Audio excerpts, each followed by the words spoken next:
అందరికీ నమస్కారం అండి. గుడివాడ అమర్నాథ్ గారు మా మంగళపూడి ఎంపీ గారిని విమర్శించడం జరిగింది.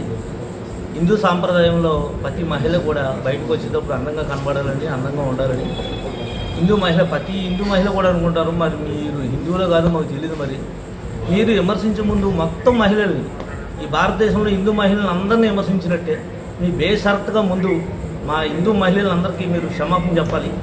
అలాగే ఆవిడ స్పీచు, ఆవిడ మాట్లాడే విధానం, ఒక బడుగు బలహీన వర్గాల నుండి వచ్చి ఈవిడ ఎంత ఈ స్థాయికి ఎదిగిందంటే మీరు జీర్ణించుకోలేక ఆవిడ మీద ఏదో బురద జల్లాలని మీరు బురద జల్లడం జరిగింది.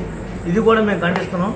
మేము కూడా ఒక మహిళ మీద దుర్భసలాడినందుకు ఒక కేసు పెట్టడం జరిగింది. దీనికోసం మేము ఎంత దూరమైనా వెళ్తాము. మీ ఇంట్లో మహిళలను అనడానికి మాకు ఎంతో టైం పట్టదు. కాకపోతే మా పార్టీ మాకు విధానాల ప్రకారంగా ఒక్క మాట మాట్లాడినా మాకు షోకాస్ నోటీస్ పంపిస్తారు మా పార్టీ నుండి. కాబట్టి మేము మాట్లాడతాడు మీ మహిళల కోసం. మీరు మాత్రం మాట్లాడేటప్పుడు చాలా జాగ్రత్తగా మాట్లాడకపోతే ఈ చుట్టూ మాత్రం నిన్నేదో ఒక మనిషి ఏదో నాలుగు వస్తానంట, నాలుగు కోడి వేటో చూపించే స్థానం వస్తే చూపించి మేము కోసే చూపిస్తాం. మాటలు మాత్రం చెప్పం.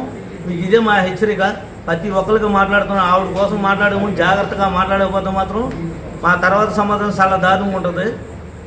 గుర్తుంచుకోండి.